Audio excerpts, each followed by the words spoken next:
Hello and welcome to Quick Review. I'm very excited to make this episode because never did I think that this figure would actually get made. I remember back when the War for Cybertron games were like a brand new thing, they were coming out, and all the toys were coming out. I was trying to collect them all, and I was really disappointed to realize that there was no Barricade. Like, the coolest figure of them all never got made. But flash forward to 2023, and Hasbro finally gave him to us, and he scales very nicely with the original figures. Which is really fitting, because even though you could clearly tell this is a newer figure, he fits in so well with the other ones that it's almost like he's existed the whole time. Now, getting into transformation, it's very easy, very straightforward, and that's one thing I like about these new Studio Series takes on the designs is how much simpler the transformations are.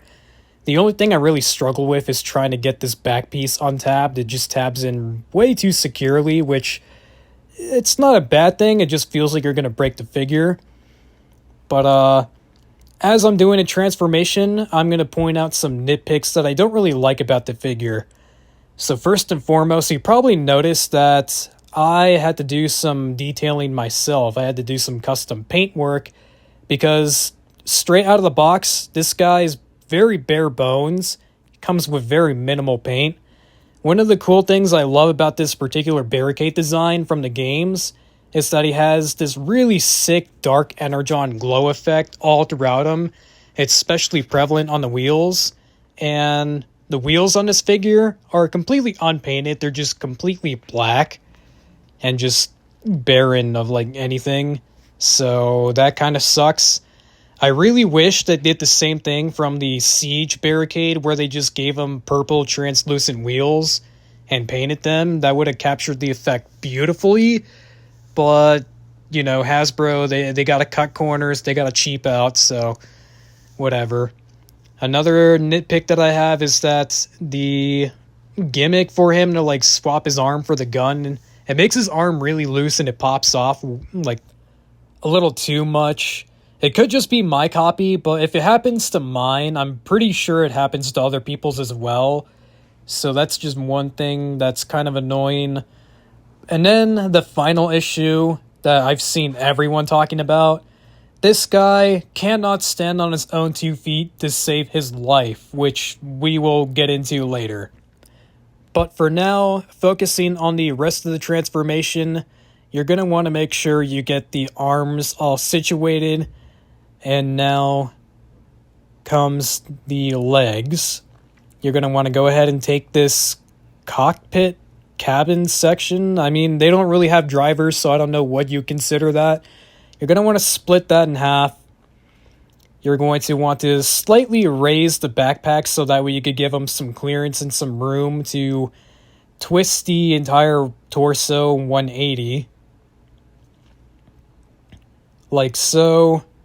And now from here, it's really simple, but it's also kind of unique the way they do this because I like what they do with the wheels and how they get them onto the legs. So you're going to want to go ahead and bring these down and just go ahead and flip the feet down. And now this is the part that's really interesting because of how the wheels end up. You're going to want to flip this up, and then you're going to want to take this piece and flip that around. And that will have the wheels situated on his hips like how he's supposed to in the games. And I really like how they do that. It's really interesting, but it does make him kind of kibbly because those are some big chunky pieces. But yeah, from there, you're pretty much done with the transformation. I don't really understand what you're supposed to do with like the big backpack piece. I kind of like to leave it folded down so that way it's not too visible from the robot, but I think the official transformation wants it like this, which it doesn't look too bad, but I think it sticks up a little too much, so I prefer to just leave it a little bit down like so. And here is Barricade, all transformed up. into his robot mode. And as you can see, I'm struggling to try and keep this guy standing because he's got no heels whatsoever. As you can see, he's got very big feet but no heels, and those windshield pieces you'd think would come down a little bit farther to act as heels, but no, they just don't come down far enough, which is kind of annoying. Anyway, here he is all transformed up into his robot mode, and here he is with the rest of the gang, and he looks fantastic, and he scales so well with them. So getting on to the gimmick, he comes with this standard assault rifle from the game, which I guess is supposed to be his, default weapon, but if you played the games, you know there's no real, default weapon for any of the characters. You just kind of scan them, and they transform onto your arm, and you switch between them. But this is the one that Barricade comes with, and very accurately to the games, it just kind of comes out of his arm, because in the games, they transform out of your arm. But I really like how they integrated that feature from the games, and also one thing to note is that posability is very limited, just like the OG figures. I think the OG figures actually have more posability than this new Barricade figure. I tried to get him in that combat stance pose from the games where he just points his weapon forward, and in doing so, he just struggles to stand up, and he's like that with any pose. Even just standing up normally, he struggles to stand on his own 2 feet. But you know what? Despite its many flaws, I am so happy that after all of these years, this Barricade design finally got a toy because it is so sick and it really needed one.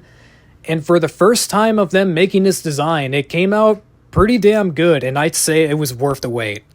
Anyway, if you enjoyed the video, be sure to like and subscribe as it greatly helps out, and I'll see you guys in the next one.